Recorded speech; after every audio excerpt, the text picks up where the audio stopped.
Hello students, I am Nidhi Bhatt, your science teacher. Today we will continue chapter number 6, life processes. In previous video we had discussed what is life process and we discussed about nutrition, mode of nutrition like autotrophic nutrition in which organisms made their own food, and then we discussed heterotrophic nutrition in which organisms get food from another organism.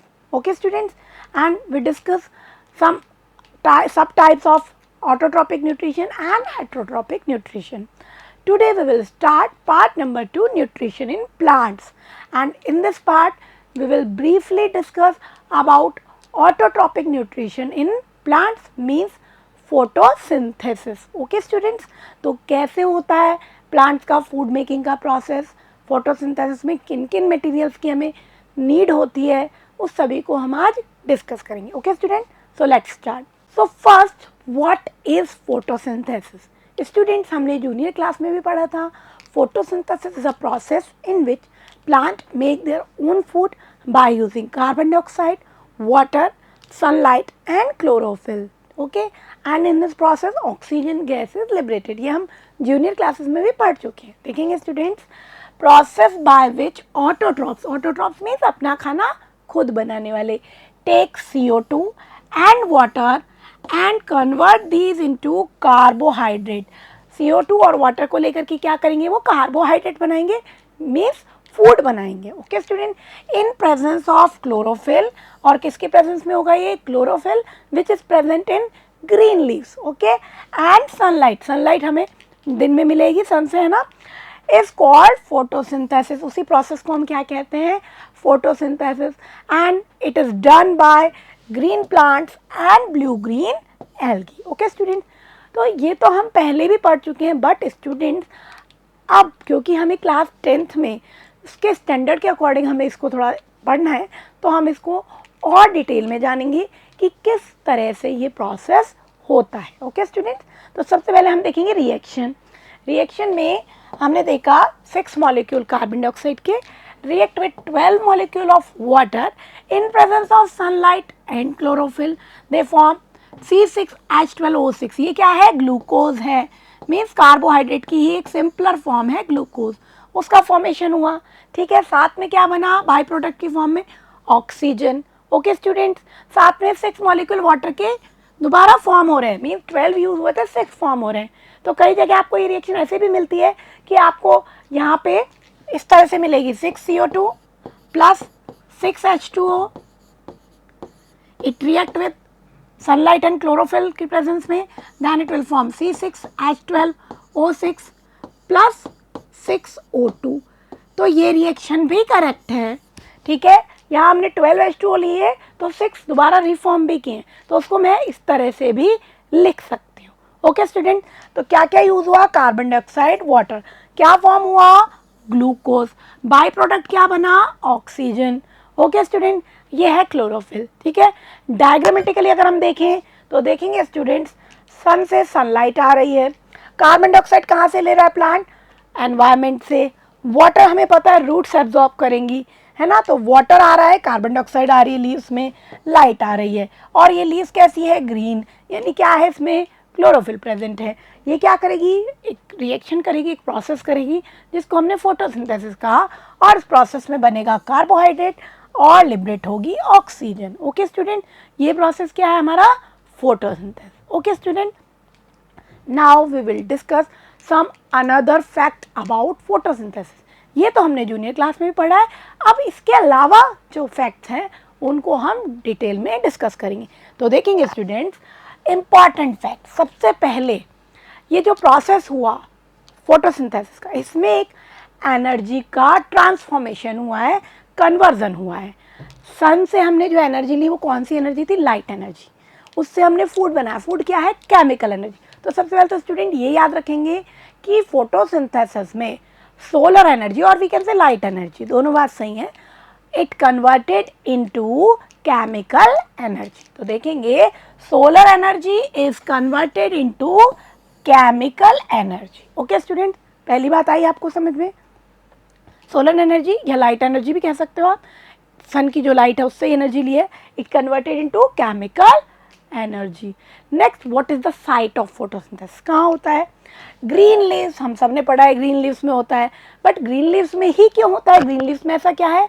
They contain chloroplast, they are the main site of photosynthesis. तो green leaves के अंदर chloroplast present है और वही photosynthesis की site है, यानी सारी रिएक्शन उसी में होने वाली।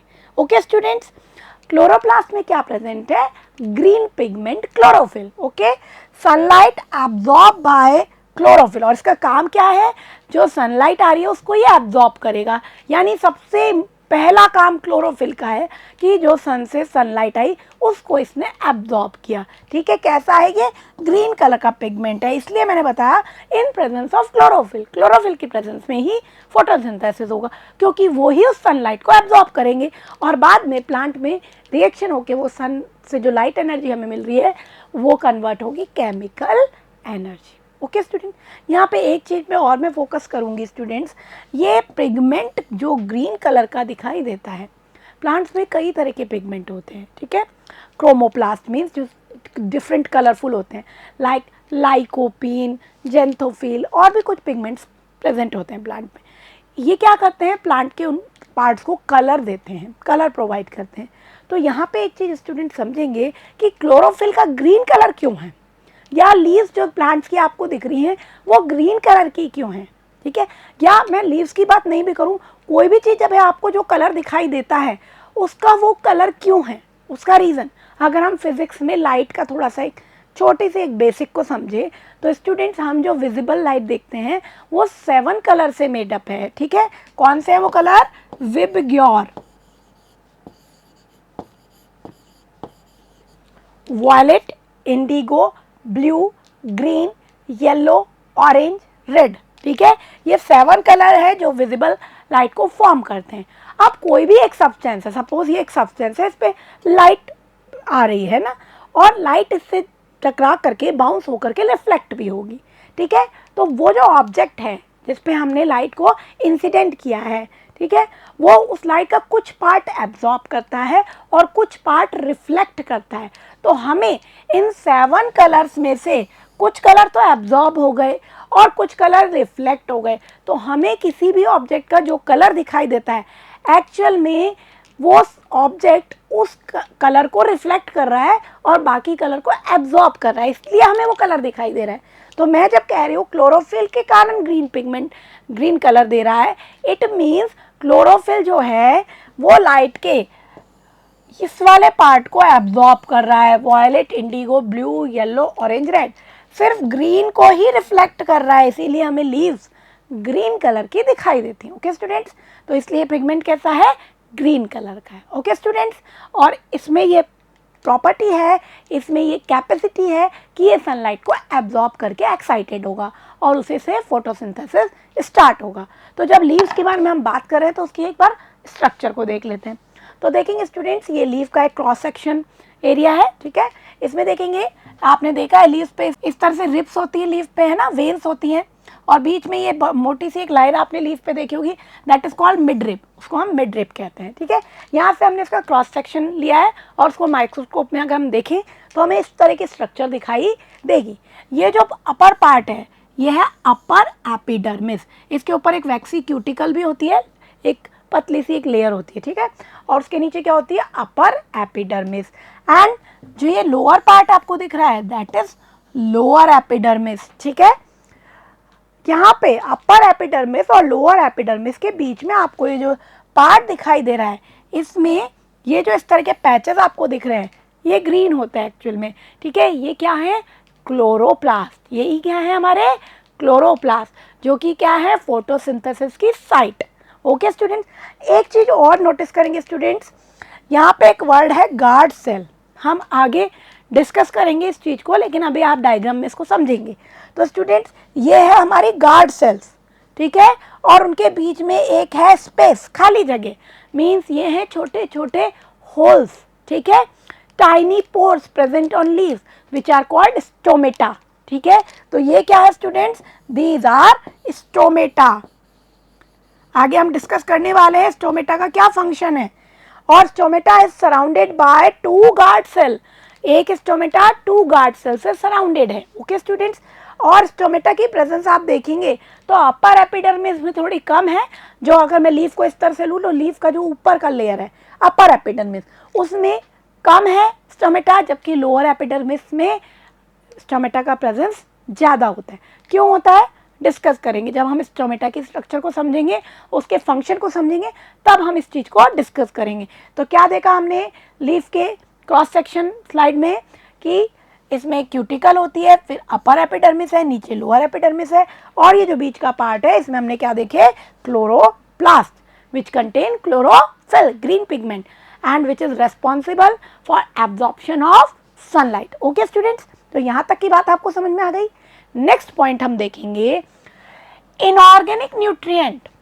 फोटोसिंथेसिस के प्रोसेस में इनऑर्गेनिक न्यूट्रिएंट कन्वर्ट होता है ऑर्गेनिक न्यूट्रिएंट में। अब ये इनऑर्गेनिक और ऑर्गेनिक न्यूट्रिएंट क्या है students?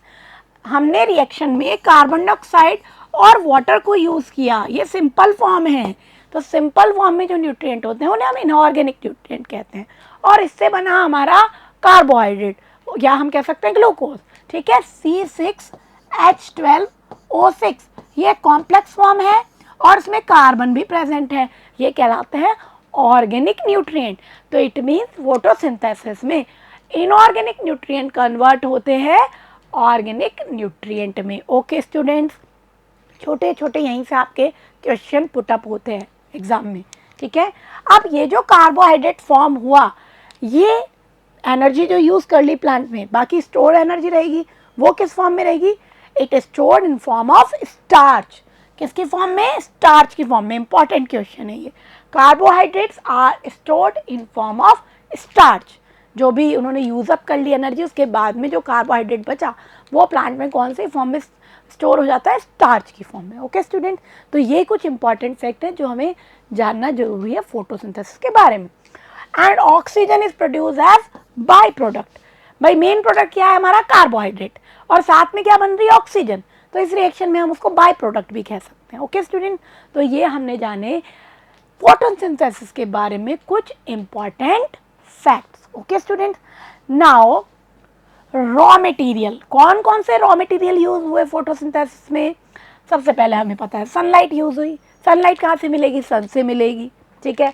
Next chlorophyll, chlorophyll use हुई। क्लोरोफिल कहाँ है? ग्रीन लीफ में प्रेजेंट है। उसका काम क्या है? Sunlight absorb by chlorophyll. इसका काम है सनलाइट को एब्जॉर्ब करना। तो ये तो प्लांट को सफिशिएंट अमाउंट में मिल रहा है, ठीक है। बात आती है कार्बन डाइऑक्साइड और वाटर की, ठीक है। कार्बन डाइऑक्साइड कहाँ से मिलेगी? It enters through stomata. ये कहाँ से एंटर होगी? स्टोमेटा पे। अभी स्टोमेटा क्या है? मैंने अभी बताया था, tiny pores present on the surface of leaves. Leaves की सरफेस पर आपको दिखाई नहीं देंगे नेक्ड आई से, अगर आप माइक्रोस्कोप से देखेंगे, जैसे अभी हमने क्रॉस सेक्शन स्लाइड में देखा उसके, तो हमें टाइनी पोर्स उसमें दिखाई देंगे विच आर कॉल्ड स्टोमेटा। और इन पोर्स के थ्रू ही गैस का एक्सचेंज होगा। इन्हीं पोर्स के थ्रू प्लांट CO2 को एब्जॉर्ब करेंगे और ऑक्सीजन लिबरेट करेंगे, ठीक है।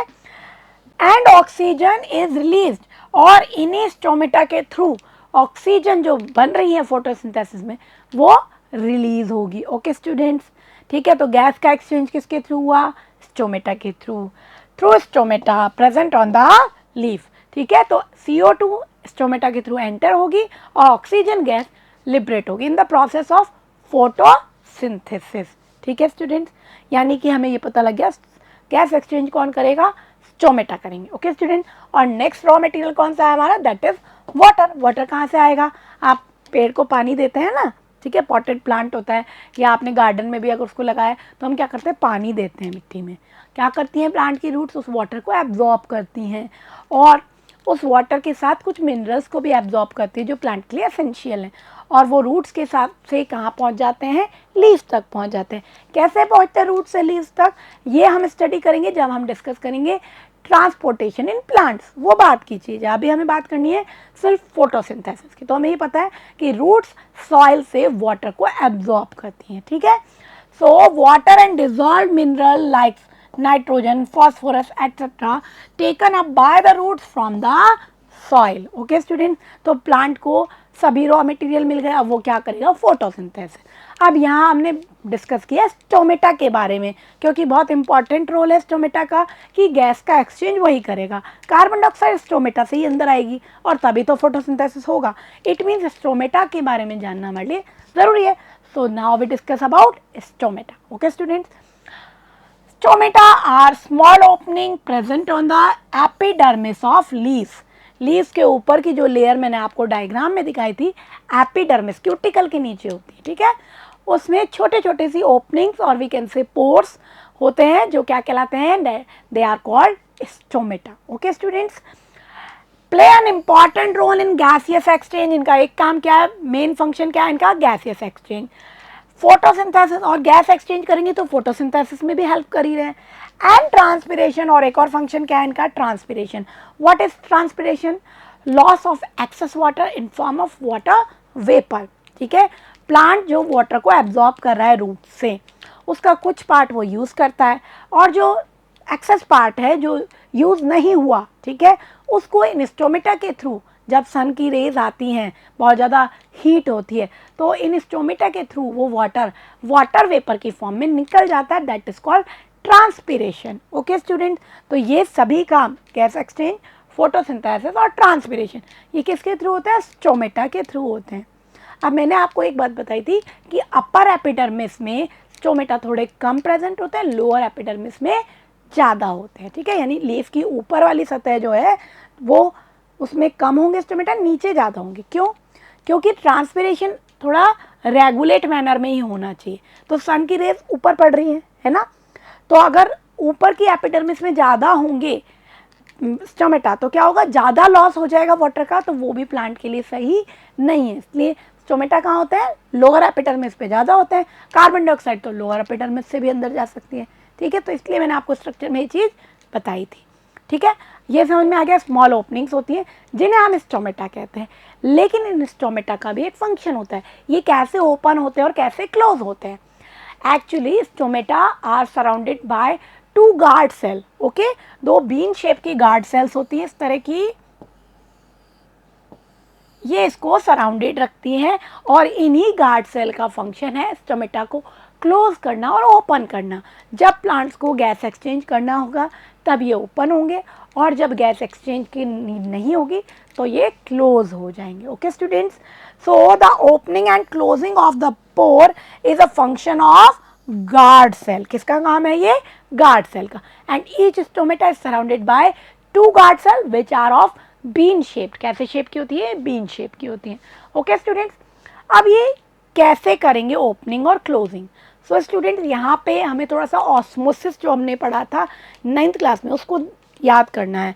हमने पढ़ा था in process of osmosis water as a solvent moves from its higher concentration to its lower concentration through semi permeable membrane।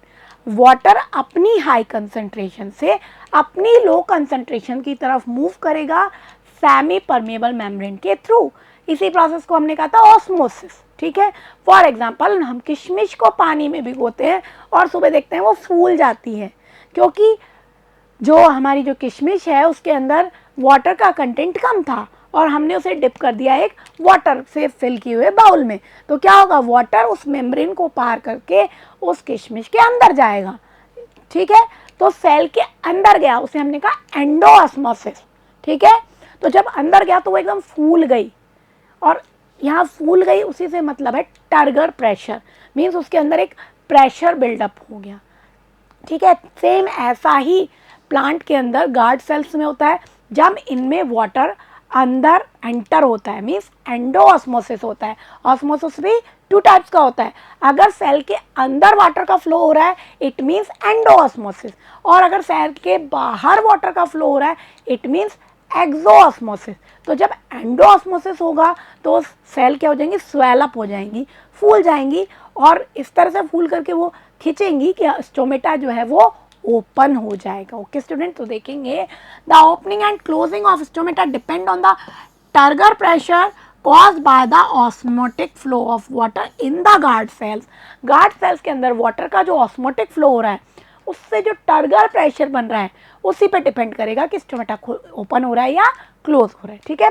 Van guard cells are turgid, turgid means बिल्कुल फूली हुई फॉर्म में, जब उसके अंदर पानी भर गया अच्छे से, दे एक्सपेंड, तो वो एक्सपेंड होंगी and resulting in the opening of stomata, और स्टोमेटा ओपन हो जाएगा, ओके स्टूडेंट्स।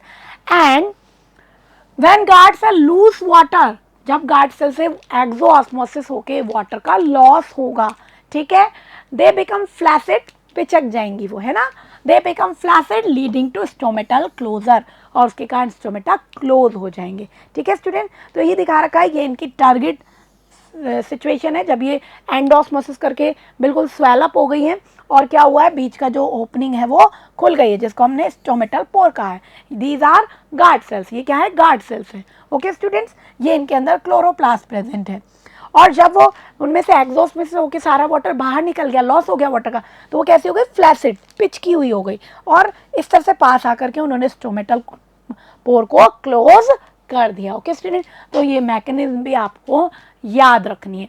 और स्टोमेटा के डायग्राम पे कई बार एनसीईआरटी में क्वेश्चंस पुटअप हुए हैं, इस तरह आपको डायग्राम दे दिया जाता है और इन जो पार्ट्स हैं उनको मार्क कर दिया जाता है ए बी सी, और आपसे इनकी लेबलिंग करवा ली जाती है, या इनकी ओपनिंग और क्लोजिंग के बारे में भी क्वेश्चन आ सकता है, ओके स्टूडेंट। तो हमने देखा स्टोमेटा जो है गार्ड सेल से सराउंडेड होते हैं, और गार्ड सेल रेगुलेट करती है स्टोमेटा की ओपनिंग और क्लोजिंग को, ओके स्टूडेंट। तो हमने ये देख लिया, फोटोसिंथेसिस में कार्बन डाइऑक्साइड स्टोमेटा से एंटर होगी, उसको ओपन और क्लोज करने के लिए हमारे पास गार्ड सेल्स है, वाटर रूट से एब्जॉर्ब होगा, क्लोरोफिल लीफ में ऑलरेडी प्रेजेंट है और सनलाइट को मिल ही रही है, और सब कुछ मिला करके क्या होगा, फोटोसिंथेसिस। और सोलर एनर्जी किस में बदल जाएगी, केमिकल एनर्जी में, ठीक है। इनऑर्गेनिक न्यूट्रिएंट किस में बदल जाएंगे, ऑर्गेनिक न्यूट्रिएंट में, okay students. Now what is the mechanism of photosynthesis, ये पढ़ लिया आपने कि carbon dioxide water use up होकर के हमारा कार्बोहाइड्रेट और we can say glucose form होता है, लेकिन वो मैकेनिज्म एक ही स्टेप में नहीं होती है। आप क्योंकि हम 10th क्लास में आ गए हैं तो हमारा थोड़ा स्टैंडर्ड स्टडी का थोड़ा इंक्रीज हो गया है ना, तो अब हम उसकी मैकेनिज्म को भी समझेंगे, okay student. So photosynthesis occurs in 2 step, 2 step होंगे यहाँ पर पे, ठीक है। It consist of 2 phase, one is light phase and second is dark phase, okay. Light phase, light dependent means ये लाइट की प्रेजेंस में होगा, कौन सी लाइट, सनलाइट, ओके स्टूडेंट्स। और जो डार्क फेज है इट इज लाइट इंडिपेंडेंट, ये light के एब्सेंस में भी हो सकता है, मीन्स सनलाइट नहीं होगी, नाइट के टाइम में भी ये हो सकता है, ओके स्टूडेंट। तो आधा काम सनलाइट की प्रेजेंस में होता है, आधा काम सनलाइट के एब्सेंस में होता है, ओके स्टूडेंट्स, ठीक है। अब हम इसको डिटेल में डिस्कस करेंगे कि लाइट फेज क्या है और डार्क फेज क्या है, ओके स्टूडेंट। तो पहले उससे पहले क्या देखेंगे हम, site of photosynthesis. Light phase और डार्क फेज को समझने के लिए हमें थोड़ा सा क्लोरोप्लास्ट जो कि साइट ऑफ फोटोसिंथेसिस है उसको थोड़ा सा समझना है, ठीक है। तो जो क्लोरोप्लास्ट है उनको हम किचन ऑफ द सेल भी कहते हैं, क्योंकि खाना बना रही है ना ये, ठीक है। तो प्लांट का सारा खाना कहाँ बन रहा है, सेल का सारा खाना क्लोरोप्लास्ट, तो इसको क्या कहते हैं, किचन ऑफ द सेल, ठीक है। जैसे माइटोकॉन्ड्रिया को हमने पढ़ा था क्लास 9 में, powerhouse of the cell, ठीक है, क्योंकि एनर्जी बनती है वहाँ सेल्यूलर रेस्पिरेशन। ऐसे ही फूड मेकिंग का मेन प्रोसेस कहाँ हो रहा है, क्लोरोप्लास्ट में, तो ये क्या है, kitchen of the cell. And it has 2 distinct area, इसके पास कितने एरिया है, 2, ग्रेना एंड स्ट्रोमा, ठीक है। तो जो हमने पढ़ी लाइट रिएक्शन और डार्क रिएक्शन, तो ये ग्रेना और स्ट्रोमा में होती है, ठीक है। लाइट रिएक्शन होती है ग्रेना में, light reaction take place in grana and dark reaction take place in stroma, okay student. अलग अलग पार्ट में ये रिएक्शन होती हैं। डायग्राम देखेंगे, ये है हमारा क्लोरोप्लास्ट, ठीक है। इसमें इस तरह से बंच की फॉर्म में ये जो क्लोरोफिल के मॉलिक्यूल है इस तरह से सेट है। ये जो पार्ट है ग्रीन ग्रीन जो आपको दिख रहा है ना, ये वाला, ये क्या है, दिस इज ग्रेना, और इसी में ग्रीन कलर दिख रहा है मीन्स यहीं पे क्लोरोफिल प्रेजेंट है, और यहीं पर क्या होगी, लाइट रिएक्शन होगी, लाइट फेज वाली रिएक्शन होगी, क्योंकि उसमें सनलाइट आ रही है और सनलाइट को एब्जॉर्ब कौन करेगा, क्लोरोफिल। क्लोरोफिल कहाँ दिख रहा है हमें, ग्रेना में, ठीक है। तो ग्रेना के अंदर कौन सा फेस होगा, लाइट फेस। और ये जो बीच में आपको दिख रहा है इस तरह का खाली स्पेस, ये क्या है, हमारे स्ट्रोमा, ठीक है। स्ट्रोमा के अंदर क्लोरोफिल प्रेजेंट नहीं है, यहाँ कौन सी रिएक्शन होगी, डार्क रिएक्शन, ओके स्टूडेंट। और ये जो बंचेस आपको दिखाई दे रही है, these are called thylakoid, okay students. तो इस तरह का हमारा क्लोरोप्लास्ट का स्ट्रक्चर होता है, जिसमें स्टार्च ग्रेन्यूल फॉर्म हो रहा है, जब कार्बोहाइड्रेट बनेगा वो किसकी फॉर्म में स्टोर होगा, स्टार्च की फॉर्म में स्टोर होगा। ओके स्टूडेंट, तो ग्रेना और स्ट्रोमा ये आपको समझने, ठीक है। इससे ज़्यादा डिटेल में आपको 10th क्लास में नीड नहीं है, तो आपके लिए सफिशिएंट है कि हमें पता होना चाहिए chloroplast has 2 distinct area, one is grana in which light phase occur or we can say light reaction occur, and one is stroma in which dark reaction occur. Okay students, now we start light reaction. light reaction में क्या होगा, सबसे पहले मैंने बताया आपको chlorophyll काम करेगा, वो सनलाइट को एब्जॉर्ब करेगा और एक्टिवेट हो जाएगा, ठीक है, एक्साइटेड स्टेट में आ जाएगा एनर्जी को एब्जॉर्ब करके, ठीक है। So first step is activation of chlorophyll. Chlorophyll use light energy and it get excited, क्या हो गया, ये excited हो जाएगा। ओके स्टूडेंट, मीन्स एनर्जेटिक हो गया, एनर्जी आ गई है। इसके बाद एनर्जी कहाँ से ली उसने, सनलाइट से ली। ओके, और अभी आपको इससे ज़्यादा डिटेल में समझने की ज़रूरत नहीं है, आपको सिर्फ ये समझना है कि क्लोरोफिल क्या हो गया, एक्साइटेड हो गया, क्या बनी, एनर्जी बनेगी, and this energy is use in formation of ATP. किसका फॉर्मेशन होगा, एटीपी, एडिनोसिन ट्राईफॉस्फेट, ठीक है। क्या है ये हमारी बॉडी की एनर्जी करेंसी, ठीक है। आपने पढ़ा था जब सेल्यूलर रेस्पिरेशन होता है, क्लास 9th में भी हमने देखा था, तो एनर्जी बनती है, और वो हमारी सभी लिविंग ऑर्गेनिज्म की बात कर रही हूँ मैं, किस फॉर्म में रहती है, एटीपी, एडिनोसिन ट्राईफॉस्फेट, उसकी फॉर्म में। तो इस एनर्जी को यूज़ करके क्या बना, एटीपी। कैसे बना, एडीपी। अब ये एडीपी क्या है, एडिनोसिन डाईफॉस्फेट, ठीक है। इसको अभी समझाऊंगी मैं, ये डाईफॉस्फेट ट्राईफॉस्फेट क्या चीज़ है। ADP add one inorganic phosphate and it converted into ATP, adenosine triphosphate, ठीक है।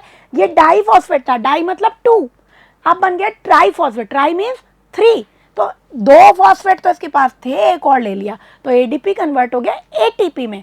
और जब एडीपी कन्वर्ट होता है एटीपी में, यूज़ करता है एनर्जी।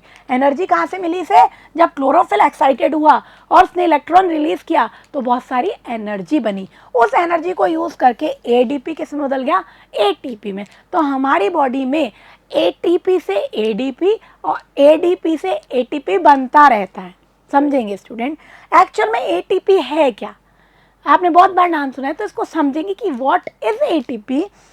एटीपी की फुल फॉर्म मैं आपको बताऊं तो adenosine, adenosine is a nitrogenous base, T से ट्राई, ट्राई मीन्स 3, फॉस्फेट यानी फॉस्फेट मॉलिक्यूल, इनऑर्गेनिक फॉस्फेट। तो ये इस तरह का होता है, ये एडिनोसिन जो हमारा नाइट्रोजनस बेस है, स्ट्रक्चर आपको नहीं समझनी है 10th लेवल पे, इतना ही आपके लिए सफिशिएंट है। इससे 3 इनऑर्गेनिक फॉस्फेट जुड़े हुए हैं, और ये जो बीच में इनके बॉन्ड है ना, यहाँ पर तो मैंने इस तरह का बॉन्ड बना रखा है, और यहाँ पर थोड़ा सा ये वेवी बॉन्ड बना रखा है, मीन्स ये थोड़े ज़्यादा एनर्जी वाले बॉन्ड है, ठीक है। तो क्या होता है, जब हमारी बॉडी में ये एटीपी के फॉर्म में एनर्जी स्टोर है, जब हम कोई ऐसी रिएक्शन होती है हमारी बॉडी में जिसमें एनर्जी यूज़ करनी है, तो क्या होगा, ये बॉन्ड टूटेगा, ठीक है, और इसके टूटने से बहुत सारी एनर्जी निकलेगी, और वो एनर्जी उस लाइफ प्रोसेस में या उस मेटाबॉलिक रिएक्शन में यूज़ हो जाएगी, और एटीपी किस में बदल गया, एटीपी कन्वर्ट हो गया एडीपी में, ठीक है, क्योंकि एक बॉन्ड हमारा यहाँ से ब्रेक हो गया, अब 2 फॉस्फेट रह गए, तो कितना क्या बन गया, ये एडीपी बन गया। और जब एनर्जी बन रही है और बॉडी में स्टोर हो रही है, तब क्या होता है, ये एडीपी वापस से उस इनऑर्गेनिक फॉस्फेट को यूज़ करता है कि एनर्जी ली इसने, एनर्जी जो बॉडी में बन रही है प्लांट बॉडी में, उसने क्या किया, इस इनऑर्गेनिक फॉस्फेट को ऐड किया, ठीक है, और क्या बना दिया वापस से, एटीपी। आ गई मेरी बात समझ में, एटीपी और एडीपी बनता रहता है बॉडी में। जब हमें एनर्जी यूज़ करनी होती है तो ये फॉस्फेट बॉन्ड ब्रेक होता है, और इस बॉन्ड के ब्रेक होने से बहुत सारी एनर्जी लिबरेट होती है और हमारी बॉडी में यूज़ होती है, ठीक है। तो इसी तरह से स्टोर है हमारी बॉडी में एनर्जी, हमने कहा ना एटीपी की फॉर्म में स्टोर है, तो कैसे स्टोर है, इस बॉन्ड के फॉर्म में स्टोर है। जब एनर्जी चाहिए होगी हम बॉन्ड को तोड़ेंगे और एनर्जी निकाल लेंगे। जब हमें एनर्जी बन रही है किसी प्रोसेस में, तो हमने वापस से उस एडीपी से क्या बना दिया, एटीपी। आ गई बात समझ में। तो 2 काम हुए, पहले तो एक्टिवेशन ऑफ क्लोरोफिल हुआ और उसी के कारण फॉर्मेशन ऑफ एटीपी हुआ, ठीक है। तो आप इसको एक ही इवेंट भी मान सकते हैं, ठीक है। मेन इवेंट क्या हुआ, या एक्टिवेशन ऑफ क्लोरोफिल, ठीक है, और उस एनर्जी को यूज करके एटीपी बना, मीन्स एनर्जी बनी, ठीक है। अब जो सेकेंड इंपॉर्टेंट फंक्शन होगा लाइट रिएक्शन में, that is photolysis of water.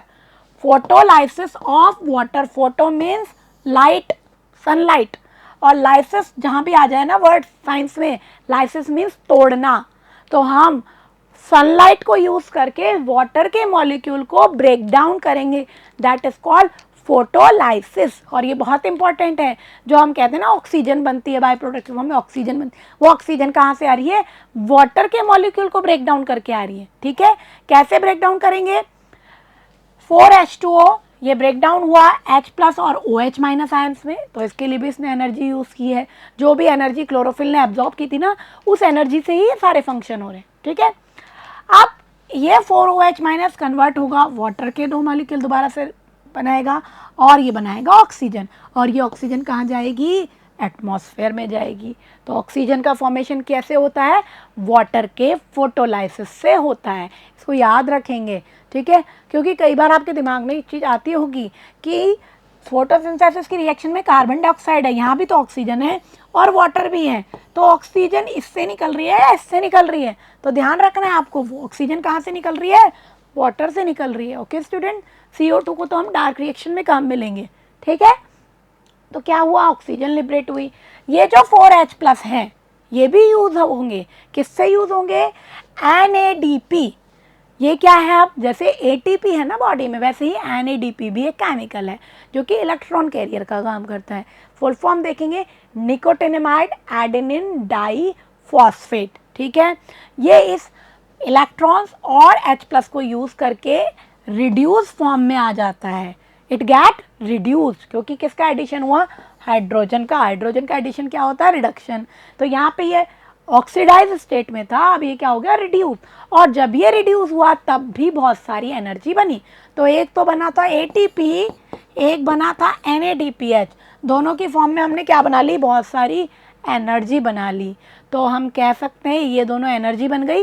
पहले वो एनर्जी सन के अंदर थी, सनलाइट थी, उसका कुछ परसेंट, बहुत कम परसेंट यूज़ होता है, उसका थोड़ा सा परसेंट क्लोरोफिल ने यूज़ किया, एक्साइटेड हो गया, और उस एनर्जी को यूज़ करके उसने वाटर का ब्रेक डाउन करके ऑक्सीजन बना दी, साथ में क्या बना दिया, ATP एंड NADPH, और ये क्या है, केमिकल है जिनमें एनर्जी स्टोर है। ठीक है, so light energy convert into chemical energy, तो लाइट एनर्जी यहाँ कन्वर्ट होके किस में बदल गई है, केमिकल एनर्जी। ओके स्टूडेंट, तो ये हमारी लाइट रिएक्शन कंप्लीट हो गई। तो वाटर का ब्रेकडाउन कब हुआ, लाइट रिएक्शन में। ठीक है, और ऑक्सीजन कौन सी फेज में निकली, लाइट रिएक्शन में। ये याद रखना है, ऐसे छोटे छोटे क्वेश्चन आते हैं एग्जाम में। ठीक है, तो ये हमारा आधा पार्ट तो हो गया। ठीक है, नेक्स्ट पार्ट क्या है हमारा, डार्क रिएक्शन। ठीक है, तो डार्क रिएक्शन में क्या होगा स्टूडेंट्स, डार्क रिएक्शन में जो एनर्जी हमने लाइट रिएक्शन में बनाई थी, उस एनर्जी को यूज करके कार्बन डाइऑक्साइड को रिड्यूस किया जाएगा या फिक्स किया जाएगा, and carbon dioxide convert into carbohydrate. ठीक है, so reduction of carbon dioxide take place, और वी कैन से फिक्सेशन भी कहते हैं इसे। ठीक है, तो कार्बन डाइऑक्साइड किस में कन्वर्ट हो गया, ग्लूकोज में कन्वर्ट हो गया। ठीक है, अब इसको थोड़ा सा डायग्रामेटिकली समझेंगे स्टूडेंट्स। ये हमारा क्या पार्ट है, ग्रीन ग्रीन, ये हमारा ग्रेना है। ठीक है, इसमें क्या हो रही है, लाइट रिएक्शन हो रही है। क्या क्या चाहिए हमें लाइट रिएक्शन में, वाटर चाहिए, ये वाटर आ रहा है। लाइट कहाँ से आ रही है, सन से आ रही है, और दोनों ने जब रिएक्शन की, क्लोरोफिल एक्साइटेड हुआ, ATP बना, NADPH बना, और वाटर का क्या हो गया, ब्रेकडाउन, और वाटर का ब्रेकडाउन होकर के क्या बाहर निकल रही है, ऑक्सीजन निकल रही है। ठीक है, साथ में मैंने बताया था ATP बना और NADPH बना, और ये कहाँ गया, फिर स्ट्रोमा में गया स्टूडेंट्स, और वहाँ पे कार्बन डाइऑक्साइड को यूज़ करके इसने एक पूरा डार्क रिएक्शन में साइकिल होता है जिसको कैल्विन साइकिल कहते हैं। आपको इसके स्टेप्स हायर क्लासेस में पढ़ने, अभी नहीं पढ़ने। ठीक, अभी आपको सिर्फ लाइट रिएक्शन और डार्क रिएक्शन में क्या होता है सिर्फ इतना सा ही देखना है 10th स्टैंडर्ड में। तो ये CO2 को फिक्स करके किस में कन्वर्ट कर दिया, शुगर में कन्वर्ट कर दिया। साथ में जो हमने ATP और NADPH यूज किए थे वो अगेन, क्योंकि एनर्जी यूज अप हो गई ना, इट कन्वर्टेड इनटू ADP, और ये वापस से वहां जा रहा है, वापस से एनर्जी लेगा, वापस ATP बनाएगा, और NADP भी वापस से सारी एनर्जी उसने दे दी, वापस से ऑक्सीडाइज फॉर्म में कहाँ गया, ग्रेना में गया, और वापस से वही साइकिल चलेगा लाइट रिएक्शन वाला, वापस से वो ATP और NADPH में कन्वर्ट हो जाएंगे। इस तरह से ये साइकिल चलता रहेगा। ठीक है, हमें क्या पता लग गया, लाइट रिएक्शन के अंदर वाटर का ब्रेकडाउन करके ऑक्सीजन निकाल दी। तो 2 स्टेप हुए main, excitation of chlorophyll and photolysis of water. फिर उसके बाद उस एनर्जी को यूज़ करके कार्बन डाइऑक्साइड का रिडक्शन किया और क्या बना दिया, शुगर और वी कैन से ग्लूकोज, है ना, और क्या कर दिया, केमिकल एनर्जी बना दी। और ये अब प्लांट में किस फॉर्म में स्टोर रहेगी, स्टार्च की फॉर्म में। ओके स्टूडेंट्स, ये हमारी मैकेनिज्म कंप्लीट हुई, समझ में आई आपको अच्छे से, बहुत ही इंपॉर्टेंट है। ठीक है, लाइट रिएक्शन हमारी ग्रेना में हुई थी, डार्क रिएक्शन हमारी स्ट्रोमा में हुई थी। अब एक बात और समझेंगे, जब यहाँ पे ये एनर्जी बन गई, मेन काम क्या था लाइट रिएक्शन का, इस एनर्जी को बनाना, क्योंकि इस एनर्जी को यूज़ करके ही CO2 रिड्यूस होगा और साथ में वाटर का ब्रेक डाउन करना। अब ये स्टेप कंप्लीट होने के बाद ये एनर्जी जो स्टोर हो गई, जरूरी नहीं है उसके तुरंत बाद ही कार्बन डाइऑक्साइड का रिडक्शन हो, मीन्स डार्क रिएक्शन ऐसा ज़रूरी नहीं है कि लाइट रिएक्शन के तुरंत बाद ही स्टार्ट हो जाएगा। ऐसा भी हो सकता है कि लाइट रिएक्शन में एनर्जी बना के स्टोर हो गई और उसको बाद में यूज़ अप करके कार्बन डाइऑक्साइड को रिड्यूस किया गया। क्यों बता रही हूँ मैं ये बात, क्योंकि इसी तरह का मैकेनिज्म होता है डेजर्ट प्लांट में। ओके स्टूडेंट, तो डेजर्ट प्लांट के अंदर एक थोड़ा सा डिफरेंट होता है मैकेनिज्म, होती तो वहाँ पे लाइट और डार्क रिएक्शन है, लेकिन कैसे होती है देखेंगे student. Photosynthesis and desert plant, desert plant में ऐसा स्पेशल क्या है स्टूडेंट्स, एक्चुअल प्रॉब्लम क्या है, डेजर्ट प्लांट आपको पता है बहुत ज़्यादा ड्राई क्लाइमेट होता है, बहुत ज़्यादा हीट होती है वहाँ, तो वहाँ दिन के टाइम में अगर प्लांट के स्टोमेटा ओपन रहेंगे, क्या होता है वहाँ पे पानी की कमी होती है ना डेजर्ट में, तो आपने अडेप्टेशन में भी पढ़ा है कि वहाँ के जो प्लांट्स होते हैं उनमें इस तरह के अडेप्टेशन होते हैं कि वाटर का लॉस उनसे बहुत कम हो। ठीक है, इसलिए जो हमारे जो भी डेजर्ट प्लांट होते हैं उनकी लीफ थॉर्न्स के रूप में होती है ना, छोटे छोटे स्पाइंस के रूप में होती हैं, और क्लोरोफिल भी उनके स्टेम में होता है, जो आपने कैक्टस में ग्रीन ग्रीन पार्ट देखा है। मीन्स इस तरह के अडेप्टेशन होता है ताकि वाटर का लॉस कम हो, ट्रांसपिरेशन कम हो। तो वहीं पे एक अडेप्टेशन ये भी है कि दिन के, पहली बात तो इनमें लीव्स होती बहुत छोटी छोटी है, थॉर्न के रूप में होती है, स्पाइंस के रूप में होती है। ठीक है, तो क्लोरोफिल इसके स्टेम में होता है, कैक्टस वगैरह में।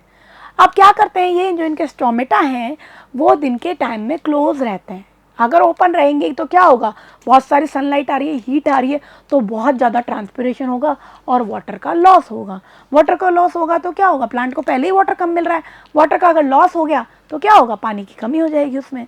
ठीक है, तो क्या करते हैं, इनके स्टोमेटा दिन में क्लोज रहते हैं। अब स्टोमेटा क्लोज रहेंगे तो CO2 नहीं मिलेगी, CO2 नहीं मिलेगी तो फोटोसिंथेसिस कैसे होगा। ठीक है, और वो हम सोचे कि सनलाइट तो हमें दिन में ही मिल रही है ना, तो दिन में ही होना चाहिए फोटोसिंथेसिस, रात को तो हमें सनलाइट मिलेगी नहीं, तो ये फोटोसिंथेसिस कैसे करेंगे। तो ये प्लांट क्या करते हैं, इनके स्टोमेटा ओपन होते हैं नाइट में, और नाइट में ये CO2 को अंदर एब्जॉर्ब करते हैं। ठीक है, नाइट में स्टोमेटा जब ओपन होते हैं तो CO2 स्टोमेटा के थ्रू प्लांट में एंटर कर जाती है।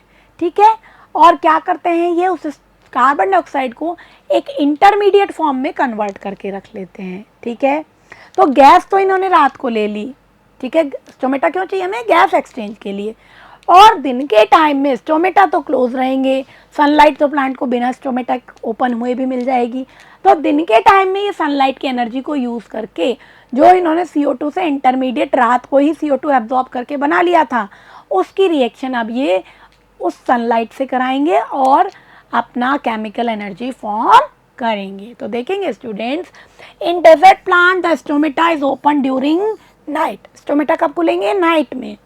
During night desert plant absorb CO2, night के टाइम में क्या करेंगे, CO2 को एब्जॉर्ब करेंगे एंड फॉर्म एन इंटरमीडिएट, और एक इंटरमीडिएट मतलब कार्बन डाइऑक्साइड से ग्लूकोज बनाने की रिएक्शन के बीच का कुछ इंटरमीडिएट, ना तो पूरी तरह ग्लूकोज में कन्वर्ट हुआ है लेकिन कार्बन डाइऑक्साइड से कुछ अलग बन गया है, उसको हम क्या कहते हैं, intermediate.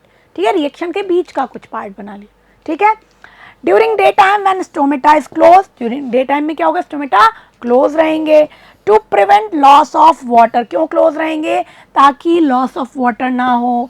They use this stored CO2 to perform photosynthesis, तो दिन में जो स्टोर्ड CO2 थी इंटरमीडिएट के फॉर्म में, उसको यूज़ करके और सनलाइट यूज़ करके इन्होंने क्या किया, फोटोसिंथेसिस किया, और वहाँ पे भी इसी तरह से रिएक्शंस होगी और लास्ट में ग्लूकोज फॉर्म हो जाएगा। सिर्फ डिफरेंस क्या हुआ, गैस एक्सचेंज नाइट में होगा और CO2 से पहले एक इंटरमीडिएट बनेगा और डे टाइम में सनलाइट की एनर्जी यूज करके उस इंटरमीडिएट को कन्वर्ट कर दिया जाएगा ग्लूकोज में। Okay students, and this metabolism is called crassulacean acid metabolism, CAM। ये आपके NCERT टेक्स्ट बुक में मेंशन है कि डेजर्ट प्लांट में फोटोसिंथेसिस डिफरेंट तरीके से कैसे होता है, ठीक है, इसलिए बहुत इंपॉर्टेंट है ये चीज़। जो डिफरेंट चीज़ें होती है ना, उसी में से क्वेश्चंस आते हैं एग्जाम में। तो इसका नेम आपकी टेक्स्ट बुक में गिवन नहीं है, तो इस नेम को भी आप याद रखेंगे, crassulacean acid metabolism, CAM। Okay students, ये किस में होती है, डेजर्ट प्लांट में, ठीक है, समझ में आ गई बात आपको। It allows a plant to photosynthesize during the day but only exchange gases at night। और इस मेटाबॉलिज्म में क्या स्पेशल बात है कि इसके कारण जो डेजर्ट प्लांट है डे टाइम में तो फोटोसिंथेसाइज करता है और गैस का एक्सचेंज कब करता है, नाइट टाइम में। जो भी आपके डेजर्ट प्लांट है वो फोटोसिंथेसिस के लिए इस मैकेनिज्म को फॉलो करते हैं। ओके स्टूडेंट्स, तो फोटोसिंथेसिस क्या है, उसके इम्पॉर्टेंट फैक्ट क्या हैं, किस तरह से ये मैकेनिज्म होती है, ये सब हमने देख लिया। Okay student, now we will discuss factors affecting photosynthesis. कौन कौन से फैक्टर हैं जो फोटोसिंथेसिस को इफेक्ट कर रहे हैं। तो जो रॉ मटेरियल हमने देखे ना रिएक्शन में यूज हो रहे हैं वही इफेक्ट करेंगे। तो पहला तो लाइट, हमें पता है सनलाइट चाहिए, सनलाइट के बिना फोटोसिंथेसिस नहीं होगा। तो इसका मतलब सनलाइट कितनी मिल रही है ये इफेक्ट करेगा फोटोसिंथेसिस को। कैसे इफेक्ट करेगा देखेंगे स्टूडेंट्स। अब हमें लगता है कि सनलाइट मिल रही है तो फोटोसिंथेसिस होगा, यानी सनलाइट को बढ़ाते जाएं तो फोटोसिंथेसिस और ज़्यादा होगा, बट ऐसा नहीं होता। लोअर इंटेंसिटी पे धीरे धीरे ऐसा होता है, जैसे जैसे लाइट की इंटेंसिटी यानी थोड़ी सी लाइट की तेज़ी, बहुत ज़्यादा तेज से सनलाइट आ रही है ना, जैसे समर में आती है ना, तो थोड़ा सा तो ऐसा होता है कि जैसे जैसे इंटेंसिटी इंक्रीज हुई, जैसे जैसे लाइट ज़्यादा अमाउंट में मिल रही है, फोटोसिंथेसिस इंक्रीज होता है। बट एक पॉइंट के बाद वो इंक्रीज जो हो रहा है फोटोसिंथेसिस में वो रुक जाता है, क्योंकि अगर हम बहुत ज़्यादा सनलाइट दे देंगे, बहुत ज़्यादा टेम्परेचर हो गया तो वो प्लांट सूख जाएगा, ठीक है। तो क्या होता है students, at lower light intensity there is a linear relationship. Lower intensity पे तो लीनियर रिलेशनशिप है, यानी कि जैसे जैसे लाइट बढ़ रही है वैसे वैसे रेट ऑफ फोटोसिंथेसिस भी इंक्रीज हो रही है, दोनों साथ साथ इंक्रीज हो रहे हैं। इसको हम कहते हैं linear relationship. But increase in light beyond a point, एक पॉइंट से ज़्यादा जब लाइट इंक्रीज हो गई एक मैक्सिमम लिमिट से, it cause the break down of chlorophyll. अगर उससे भी ज़्यादा लाइट इंक्रीज हो गई तो क्या होगा, क्लोरोफिल का ब्रेक डाउन हो जाएगा एंड डिक्रीज इन फोटोसिंथेसिस। और उसके बाद देखो पहले स्टेबल रेट आ गई, ठीक है, अब लाइट को इंटेंसिटी आप बढ़ा रहे हैं तो अभी रेट कांस्टेंट ही है, और फिर आपने इससे भी ज़्यादा इंक्रीज कर दी तो क्या होगा, क्लोरोफिल का ही ब्रेक डाउन हो जाएगा, वो उस लाइट को इतना बियर ही नहीं कर पाएगा, और फिर क्या होगा, क्लोरोफिल का ही ब्रेक डाउन हो गया तो फोटोसिंथेसिस की रेट धीरे धीरे डिक्रीज हो जाएगी। Maximum photosynthesis take place in red and blue light. ये आपके कॉम्पिटिशन एग्जाम के हिसाब से इंपॉर्टेंट टर्म है कि मैंने आपको बताया था विजिबल लाइट में विबग्योर 7 कलर होते हैं, तो उनमें से कौन सी लाइट सबसे अच्छी है फोटोसिंथेसिस के लिए, that is red and blue light. उसमें सबसे ज़्यादा क्लोरोफिल अपना फंक्शन परफॉर्म करते हैं। ओके स्टूडेंट, तो फर्स्ट फैक्टर हमने देखा light. Next is concentration of CO2।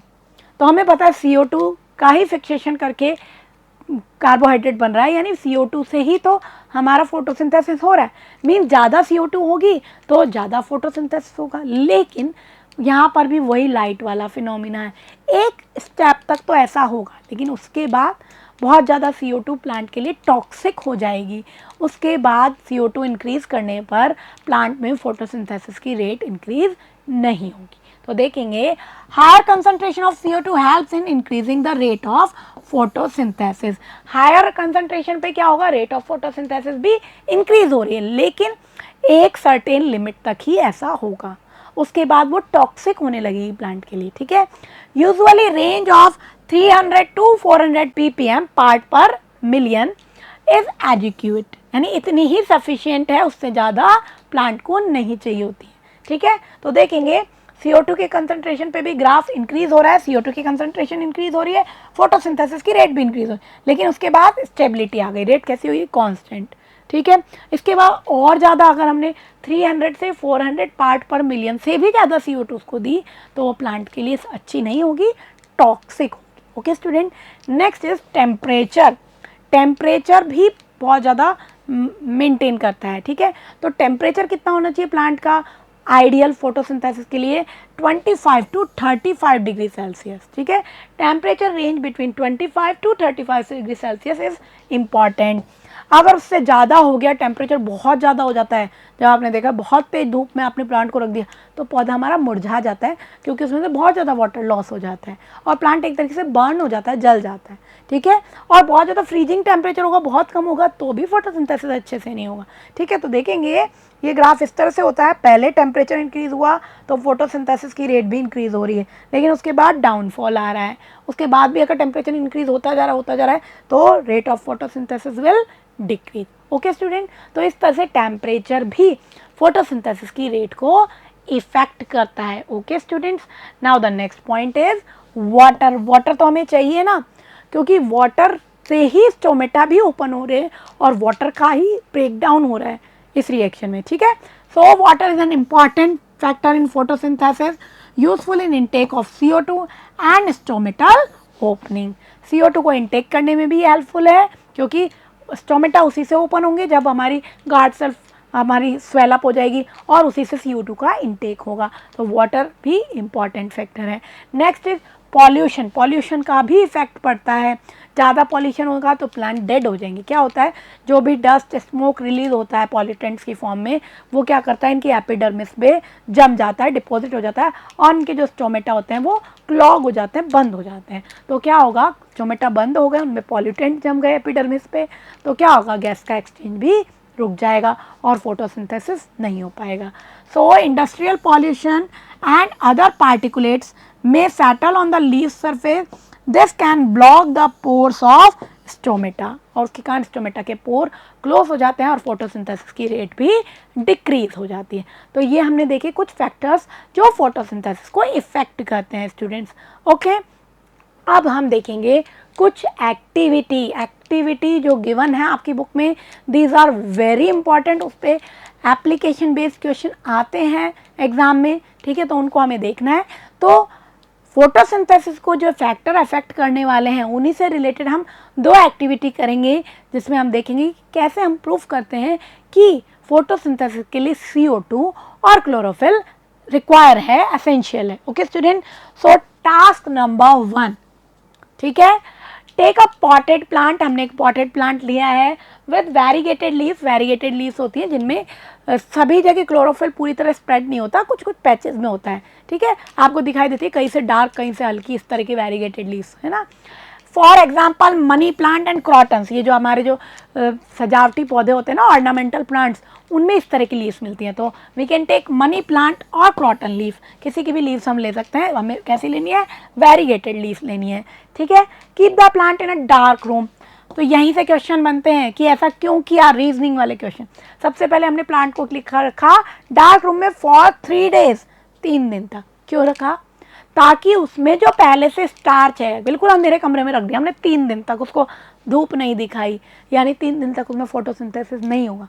नहीं होगा तो क्या प्लांट मर जाएगा, नहीं, उसमें थोड़ा सा स्टोर्ड स्टार्च है, वो उसको 2-3 दिन यूज़ करेगा, तब तक उसका काम चल जाएगा। जैसे आप एक दिन खाना नहीं खाते हो, फास्ट करते हो, तो हमारी बॉडी में जो स्टोर्ड एनर्जी है फैट के फॉर्म में, स्टोर्ड कार्बोहाइड्रेट के फॉर्म में, उससे हमें थोड़ा एक दिन काम चल जाता है। ठीक है, थोड़ी वीकनेस फील हो सकती है लेकिन हमें एनर्जी मिल जाती है। ठीक है, ऐसे ही प्लांट को भी जब हमने 2-3 डेज को रख दिया अंधेरे में, तो क्या हुआ, उसमें जो स्टोर्ड स्टार्च था वो यूज अप हो गया, क्योंकि हमें पहले पुराना स्टार्च खत्म करना है, फिर हम देखेंगे कि नया स्टार्च किस किस चीज़ की प्रेजेंस में बन रहा है या किस किस चीज़ की प्रेजेंस में नहीं बन रहा है। ठीक है, तो हमने क्या किया, उसको 2-3 डेज के लिए डार्क रूम में रखा, that all the starch get use up. क्यों किया हमने, ताकि जो उसमें स्टार्च था वो यूज अप हो जाए। तो पहला क्वेश्चन यहाँ से बनता है, डार्क रूम में क्यों रखा, ताकि स्टोर्ड स्टार्च यूज हो जाए। Okay student, next now keep the plant in sunlight for 6 hour. अब हमने सिर्फ उसको 6 आवर्स के लिए सनलाइट में रख दिया, क्या होगा उसमें, फोटोसिंथेसिस होगा। ठीक है, pluck a leaf from the plant, हमने प्लांट से एक लीफ को प्लक किया, थोड़ी देर उसमें फोटोसिंथेसिस होने लगा। ठीक है, मार्क द ग्रीन एरियाज, और मैंने आपको बताया लीफ कैसी है, कई कई से ग्रीन है, जहाँ पे क्लोरोफिल का कंटेंट है वहाँ से वो ग्रीन है, उन एरिया को हमने मार्क कर लिया और एक पेपर पे रख के उन्हें हमने ट्रेस कर लिया कि यहाँ पर ग्रीन कलर है, मीन्स यहाँ पर क्लोरोफिल प्रेजेंट है। Okay students, now trace them on a sheet of paper, dip the leaf in boiling water for a few minutes। अब हमने उसको किस में डिप किया, बॉइलिंग वाटर में। क्यों किया students, to remove the cuticle, उसके क्यूटिकल को रिमूव करने के लिए। ठीक है, तभी हमारा जो एक्सपेरिमेंट है वो कंप्लीट हो पाएगा। ठीक है, now after this immerse it in a beaker containing alcohol, एक अल्कोहल से भरे बीकर में हमने उसको डिप कर दिया। Okay students, and carefully place the above beaker in water bath, एक वाटर बाथ होता है जिसमें हम वाटर फिल करके उसे हीट करेंगे। तो हमने क्या किया, वाटर बाथ लिया, या आप कोई भी वेसल ले सकते हो, उसमें क्या फिल है, वाटर फिल है, और इसके अंदर बीकर रखा है। बीकर के अंदर क्या है स्टूडेंट, बीकर के अंदर हमारा अल्कोहल है, और अल्कोहल के अंदर क्या है, हमारी लीफ है।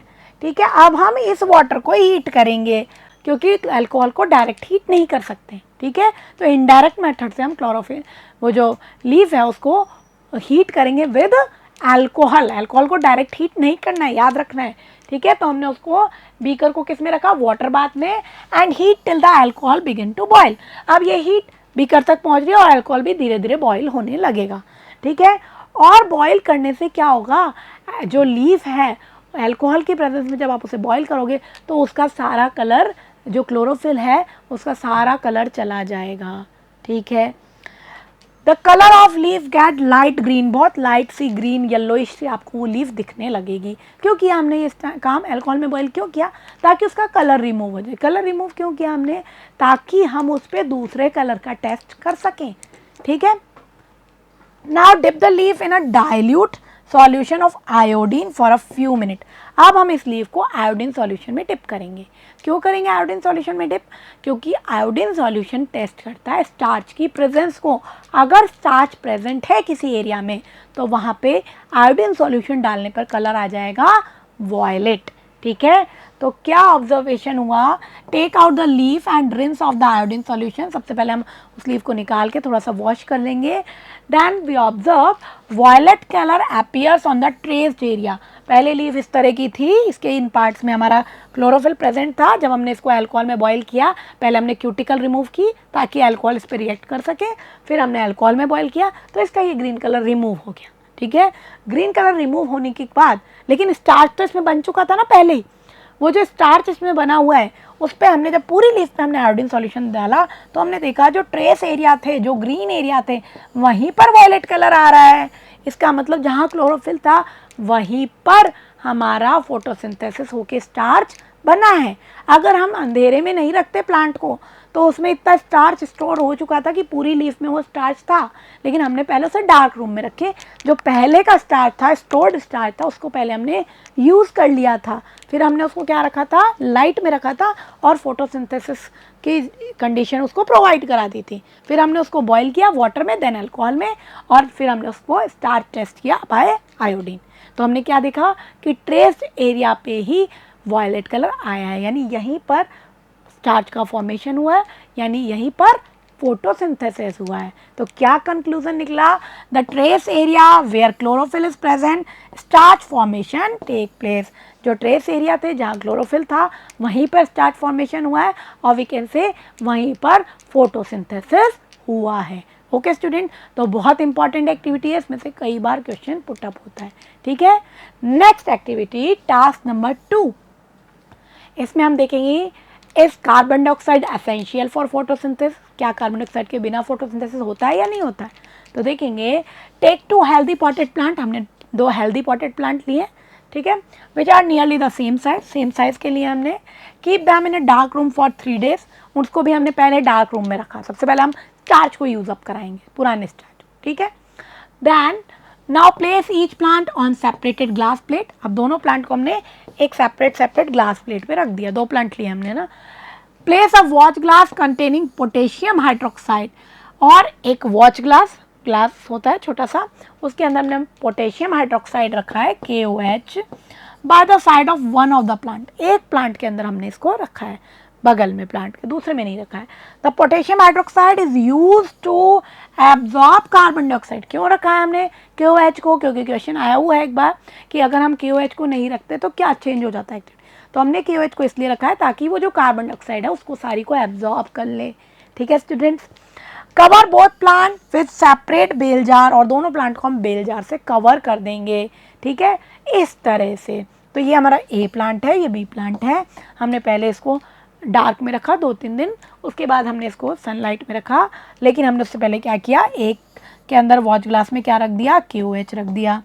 ठीक है, और दूसरे में हमने कुछ नहीं रखा और उसको बेल जार से कवर करके वेस्लीन लगा करके टाइट पैक कर दिया ताकि बाहर से एयर इसमें नहीं आ पाए। ठीक है, क्या होगा, इसके अंदर थोड़ी बहुत एयर प्रेजेंस है बेल जार में। ठीक है, उस एयर में से जो ये KOH है, एक प्लांट के पास हमने क्या रखा है, KOH पोटेशियम हाइड्रोक्साइड, वो सारी CO2 जो गैस है उसको एब्जॉर्ब कर लेगा। तो यहाँ पे CO2 ख़त्म हो जाएगी, बाहर से तो एयर हम आने ही नहीं दे रहे। लेकिन इस B वाले प्लांट में CO2 प्रेजेंट रहेगी because absence of potassium hydroxide. Okay students, तो ये हमने क्या देखा कि एक प्लांट को हम CO2 प्रोवाइड करा रहे हैं और एक को हम नहीं प्रोवाइड करा रहे, क्योंकि हमने उसमें उसको पहले तो सील पैक कर दिया, वेस्लिन लगा दी, बेल जार के चारों तरफ हम वेस्लिन लगा के इसको एयर टाइट कर देंगे बिल्कुल अच्छी तरह, ताकि बाहर से एयर बिल्कुल नहीं आए। और पोटेशियम हाइड्रोक्साइड की डिश हमने पहले ही रख दी, तो इसके अंदर जो भी CO2 थी पहले से थोड़ी एयर, उसमें से सारी CO2 को ये पोटेशियम हाइड्रोक्साइड एब्जॉर्ब कर लेगा। ठीक है students. Use Vaseline to seal the bottom of the jar, jar के बॉटम को सील करने के लिए हमने वैसलीन यूज की to the glass plate so that setup is air tight. Setup को हमने क्या बना दिया, air tight. Keep the plant in sunlight, अब हम उसे सनलाइट में रखेंगे। ठीक है, अबाउट 2 आवर्स, कुछ घंटे के लिए, ताकि फोटोसिंथेसिस हो। Pluck a leaf from each plant, जब हमने थोड़ी देर धूप में रख दिया, फोटोसिंथेसिस हो गया, उसके बाद हमने दोनों प्लांट से लीफ ली, A प्लांट से भी और B प्लांट से भी। याद रखना है A प्लांट के साथ KOH रखा था, B वाले प्लांट के साथ KOH नहीं रखा था। Pluck a leaf from each plant and check for the presence of starch by iodine solution. ठीक है, तो पहले हमने सनलाइट में रखा थोड़ी देर, उसके बाद हमने लीफ को प्लक किया और दोनों लीफ पे हम स्टार्च का टेस्ट करेंगे। कैसे, आयोडीन डाल करके, और देखेंगे किस में वायलेट कलर आएगा। स्टूडेंट्स बताएंगे किस में आएगा, जिसमें हमने KOH नहीं रखा था, क्योंकि इस वाली लीफ के पास क्या रखा है, इस वाले प्लांट के पास KOH रखा है और वो KOH सारी CO2 को एब्जॉर्ब कर लेगा, तो इसको CO2 ही नहीं मिलेगी, तो इसमें फोटोसिंथेसिस भी नहीं होगा। Okay students, so we observe the leaf from plant which place without potassium hydroxide, जिसने पोटेशियम हाइड्रोक्साइड नहीं रखा था, उस प्लांट की लीफ गेट वायलेट, वहाँ पे वायलेट कलर आया, जबकि जो प्लांट विथ पोटेशियम हाइड्रोक्साइड हमने रखा था, मीन्स A वाला, उसमें कोई ब्लू कलर, कोई वायलेट कलर नहीं आया, यानी स्टार्च का फॉर्मेशन ही नहीं हुआ, यानी कि हम कह सकते हैं फोटोसिंथेसिस नहीं हुआ। तो कंक्लूजन क्या निकला, CO2 is necessary for photosynthesis. CO2 important है फोटोसिंथेसिस के लिए। ठीक है, अगर CO2 नहीं प्रेजेंट होगी तो फोटोसिंथेसिस नहीं होगा। ओके स्टूडेंट, तो ये दोनों एक्टिविटी हमारी बुक में मेंशन थी, तो इस दोनों को हमको अच्छे से समझना है। ओके स्टूडेंट, तो सबसे पहले हम डिस्कस करेंगे, we discuss nutrition in plant in which plants use carbon dioxide and water, and in presence of sunlight and chlorophyll they form carbohydrate and release oxygen gas, and this process is called photosynthesis. Okay students, then we discuss some important fact about photosynthesis. What are the facts? In photosynthesis, solar energy converted into chemical energy. Site of photosynthesis are green leaves, or we can say chloroplast. In chloroplast, green pigment chlorophyll is present which absorb sunlight. Okay students. Next, in photosynthesis, inorganic nutrient convert into organic nutrient. Means water, carbon dioxide जो inorganic nutrient थे, they converted into organic nutrient. And the stored carbohydrate in form of starch, जो carbohydrate है वो किसकी form में store होगा, starch की form में स्टोर होगा। रॉ मटेरियल्स कौन कौन से हैं? सनलाइट, क्लोरोफिल तो इजीली प्लांट को मिल रही है, क्लोरोफिल उसके अंदर प्रेजेंट है। Carbon dioxide absorb by some tiny pores called stomata, जो कि गैस एक्सचेंज करते हैं, and water absorb by the roots of plants. Okay students, then we discuss about stomata. Stomata are tiny opening present on the surface of leaves, and it is guarded by two guard cells which control opening or closing of the stomata. Then we discuss about mechanism of photosynthesis. It occurs in two steps. One is light step that occur in grana, and next is dark reaction that is occur in stroma. ठीक है, तो पहले हम light reaction को देखेंगे. In light reaction chlorophyll get energy from sun and get excited. This energy is used in formation of ATP, and photolysis of water take place. By the photolysis of water, oxygen gas is produced and released in the environment. These chemicals, energy, ATP and NADPH, used in dark reaction, and in dark reaction this energy is used in reduction of carbon dioxide and formation of carbohydrate. Okay student, ये कहाँ होता है dark reaction? It occurs in stroma. Okay student, then we discuss about factor affecting photosynthesis. हमने देखा light एक limited range तक affect करती है फोटोसिंथेसिस को, उसके बाद जब इंक्रीज होगी लाइट तो फोटोसिंथेसिस डिक्रीज होगा. बिल्कुल ऐसे ही CO2 का भी हम अमाउंट इंक्रीज करेंगे तो एक सर्टेन लिमिट तक इंक्रीज होगी रेट ऑफ फोटोसिंथेसिस और उसके बाद डिक्रीज होगी. टेम्परेचर जो 25 से 35 डिग्री है वो बिल्कुल एजुकेट है प्लांट्स के फोटोसिंथेसिस के लिए. We discuss water. वाटर का बहुत इंपॉर्टेंट रोल है फोटोसिंथेसिस में क्योंकि वो स्टोमेटा को क्लोज और ओपन करने में हेल्प करता है. Then we discuss pollutants. जो पॉल्यूटेंट्स होते हैं लीफ की सरफेस पे डिपॉजिट हो जाते हैं और स्टोमेटा को क्लोज कर देते हैं, जिससे फोटोसिंथेसिस की रेट डिक्रीज हो जाती है. Okay students, then we discuss some activity related to rate of photosynthesis depend on factors. हमने देखा पहली एक्टिविटी में हमने देखा कि कैसे हमने उसको जब बॉईल कर लिया वाटर में, अल्कोहल में, और उसके बाद जब हमने टेस्ट किया तो जिन एरिया में क्लोरोफिल था वहीं पर हमारा स्टार्च का टेस्ट प्रेजेंट आया. Okay student, then we discuss presence of carbon dioxide is essential for photosynthesis. तो ये सभी चीज़ें हमने आज डिस्कस की हैं. ओके स्टूडेंट्स, आई होप सभी कुछ आपको अच्छे से क्लियर हुआ होगा. इसको अच्छे से लर्न करेंगे.